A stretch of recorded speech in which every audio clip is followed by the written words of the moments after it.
Bom, se você está aqui nesse vídeo, significa que muito provavelmente você está tentando entender o que é o estoicismo, de onde ele surgiu, para que ele serve, enfim, todas essas e muitas outras perguntas. E a resposta rápida que eu vou te dar aqui é que o estoicismo é uma filosofia grega antiga que tem a função, tem o objetivo de ensinar nós, meros seres humanos, a viver uma vida melhor, viver uma vida mais tranquila, a controlar melhor nossas emoções, nossos impulsos e várias outras coisas ruins que a gente tem, que a gente acaba fazendo e cometendo, e erros e etc. Essa é a resposta rápida, essa é a resposta curta. Agora, se você quiser saber um pouquinho mais sobre como o estoicismo surgiu, para que ele serve, quais são os principais pontos, etc., fica comigo aqui nesse vídeo até o final que você vai aprender justamente tudo isso. Mas vamos lá, sem mais delongas, o estoicismo surgiu há 312 anos antes de Cristo, mais ou menos. Então já fazem 23 séculos que essa filosofia existe.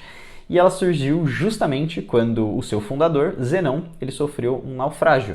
Zenão era um comerciante, ele estava navegando ali muito provavelmente pelo Mediterrâneo, pelo mar Mediterrâneo, e ele acabou naufragando e ele perdeu ali a sua casa, que era o barco, e ele perdeu todas as suas mercadorias. E nisso, diz a história que o Zenão acaba indo para Atenas, buscando livros e materiais sobre Sócrates, e lá ele vai para um vendedor de livros, e começa a folhear, começa a olhar, e ele pergunta ali pro dono dos livros, ele fala, cara, onde eu posso encontrar esse tal filósofo aqui? E ele aponta, ali na borda da loja, ele fala, tá passando um bem ali, segue esse cara. Então, diz a história de que o Zenão, ele segue ele, vai até a Ágora de Atenas e lá ele vira um aprendiz do cinismo, que foi a filosofia que ele passou durante muito tempo estudando, e depois de certos anos ali, talvez até décadas, o Zenão, ele funda o estoicismo, e o estoicismo é fundado no que a gente chama de Stoa Poikile, que em grego, não faço a menor ideia se essa é a pronúncia certa, mas na Stoa Poikile é o pórtico pintado, que era onde o Zenão dava as aulas dele, onde ele dava as palestras, onde ele falava sobre estoicismo, e as pessoas começavam a se aglomerar ali em volta, e por isso o nome, por causa de Stoa, virou o nome estoicismo. Então, basicamente, essa é a história resumida de como surgiu o estoicismo. Seguindo, para que o estoicismo serve? Qual que é o principal objetivo dele? Basicamente, ele surgiu ali numa época em que tinham muitas incertezas políticas, muitas incertezas sociais. Então, o principal objetivo dele era fazer as pessoas entenderem melhor como viver. E eu não sei se você percebeu, mas a gente também vive em uma época de incertezas políticas, incertezas sociais. Então, 23 séculos se passam e não é muita coisa que muda. Então, assim como as pessoas lá atrás usaram o estoicismo para poder viver uma vida melhor, para poder entender como controlar as emoções, como não ter tanto medo, como não ter tanta ansiedade, enfim, viver em geral uma vida mais tranquila, uma vida mais pacífica, você também pode usar. E é exatamente esse o motivo de por que o estoicismo ficou tão famoso, na antiguidade. E ali 300 anos antes de Cristo, ele continuou avançando e continuou se espalhando até que ele chegou em Roma. E em Roma realmente foi o período de ouro ali do estoicismo, onde ele cresceu mais, onde ele se espalhou pela sociedade romana inteira e ele virou basicamente a religião, de Roma.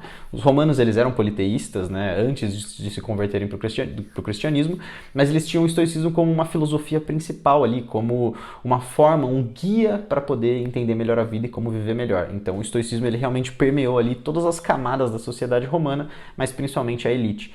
Então foi lá que ele realmente prosperou.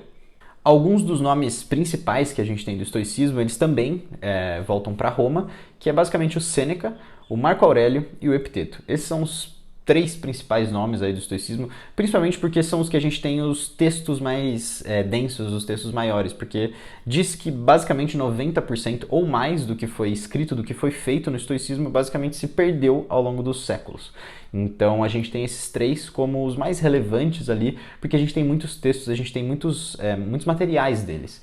Então, e eles também estavam ali na época romana, e esses são basicamente os 3 principais nomes aí que você vai ver do estoicismo atualmente. E dentro ali do estoicismo, quais eram os principais objetivos, os principais pontos ali defendidos e buscados pelos estoicos? O primeiro deles era o controle das emoções. Então, os estoicos, eles assumiam, e não é mentira isso, de que nós humanos somos extremamente emocionais, e isso tanto para o bom quanto para o ruim. Então, tanto para emoções muito boas, muito fortes, não boas, mas muito fortes do espectro bom e muito fortes do espectro ruim, elas eram nocivas para a gente, porque quando você está com muita raiva, você perde o controle. E quando você está muito feliz sobre alguma coisa, é muito fácil te derrubar e também perder o controle. Então, os dois espectros, tanto do bom quanto do ruim, eles eram evitados pelos estoicos e eles queriam ficar mais ou menos ali no meio e entender que nenhuma emoção muito forte, que é o que a gente chamava eles chamavam de paixões e a gente continua chamando de paixões, elas precisam ser evitadas. A gente não pode ter paixões muito fortes e a gente usa a racionalidade para não ter essas paixões. Basicamente, esse seria um resumo bem resumido ali do principal objetivo do estoicismo, que é literalmente o que eu falei no começo do vídeo. Como viver uma vida melhor, você vive mais racionalmente e você suprime um pouco mais as suas paixões. Não suprimir de uma forma ruim, de não sentir emoções, isso até é uma coisa que às vezes é confundido no estoicismo, esse conceito de apatia, mas a gente não quer suprimir emoções, a gente não quer não sentir nada, ser insensível, ser totalmente frio. Não, a gente quer simplesmente sentir muito bem as emoções boas para nós, mas nenhuma das paixões, ou seja, nada muito forte para o ruim, nada muito forte para o bom. Ou seja, você não quer sentir nenhuma raiva muito intensa e nenhuma felicidade extremamente intensa e que você fica, enfim, às lágrimas por causa disso. Esse é basicamente o ponto principal ali do estoicismo. Dentro disso também tem a virtude como o principal, assim, como o maior. Então a gente tem que seguir sempre as virtudes, a gente tem que sempre fazer o que é certo. E o estoicismo tem 4 virtudes principais, né, que depois eu vou entrar mais a fundo, mas basicamente a sabedoria, a justiça, a coragem e o autocontrole. Essas são as 4 virtudes e essas 4 virtudes elas guiavam o principal conceito de virtude estoico. Então, se você fosse essas 4 coisas, necessariamente as 4, você não podia ser uma e não ser outras 3, ou ser 3 e não ser uma, você teria que ter as 4, você estaria seguindo um caminho de virtude, e esse caminho de virtude ia te levar cada vez mais longe no seu processo ali de desenvolvimento. E além disso, o estoicismo ele tinha uma visão bem grande de autossuficiência, de que você não precisa de mais ninguém se você tem a si mesmo, se você tem a virtude. Então esse também é um conceito legal a ser explorado. E lembrem-se, eu só estou passando as informações aqui, nem tudo eu concordo totalmente, né? Tipo, eu não acho que a autossuficiência é de você só ter a si mesmo e só ter a virtude é o completo o suficiente para você viver uma vida boa, viver uma vida equilibrada e tudo mais. Eu acho que talvez seja, mas a gente vive num mundo moderno muito diferente e tudo mais. E tem algumas adaptações que podem ser feitas e cada um tem, óbvio, a sua interpretação do estoicismo.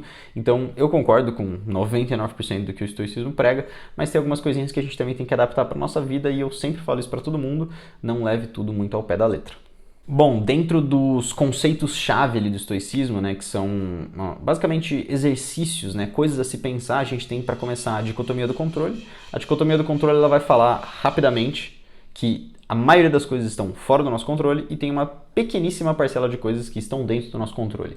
Quais são elas? Elas são basicamente as nossas ações, reações e tudo que tem a ver com o nosso cérebro dentro de nós, ou seja, como a gente reage às coisas, como a gente age e reage. Tudo isso está no nosso controle, todo o resto está fora do nosso controle. Então, o que uma pessoa pensa sobre você, sobre o seu corpo, sobre, sei lá, qualquer coisa, isso está fora do seu controle.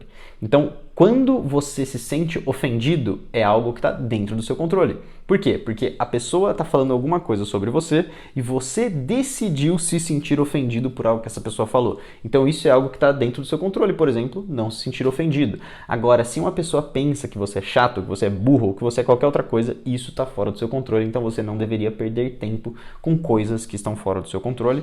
Novamente, eu só estou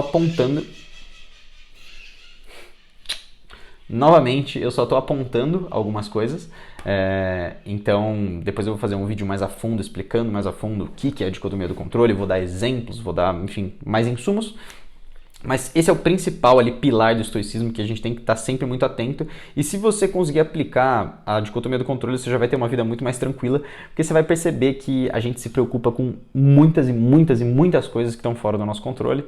E se a gente começar a identificar essas coisas e parar de se preocupar tanto com elas, a nossa vida, ela dá uma relaxada braba. Então, esse é o principal conceito aí que, se você conseguir aplicar, você já está muito bem.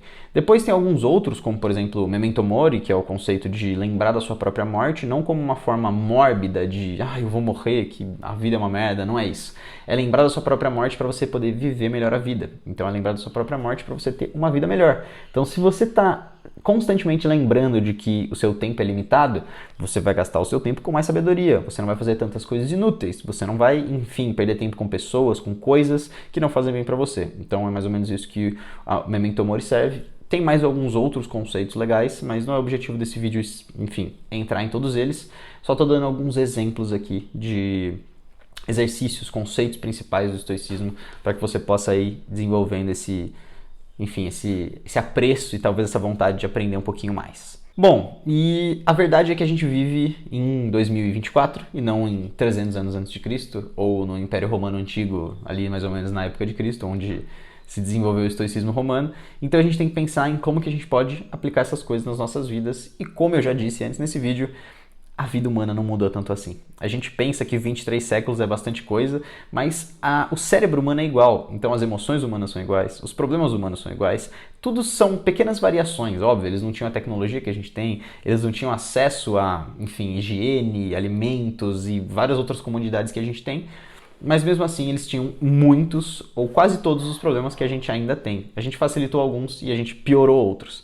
Então, a vida é basicamente a mesma. Então, os problemas que eles passavam lá são os problemas que a gente passa hoje. Todo mundo tem ansiedade, todo mundo tem medo da morte, de perder pessoas queridas, todo mundo passa por situações estressantes na vida, todo mundo... Enfim, todas as coisas que todas as pessoas passam, que todo ser humano passa simplesmente por ser humano, simplesmente por existir. Então, o foco do estoicismo é a gente usar essas ferramentas, a dicotomia do controle, memento mori, as virtudes, a autossuficiência, todos esses conceitos que você pode ir aprendendo lentamente e absorvendo lentamente e você começar a internalizar eles e usar eles nas situações da sua vida.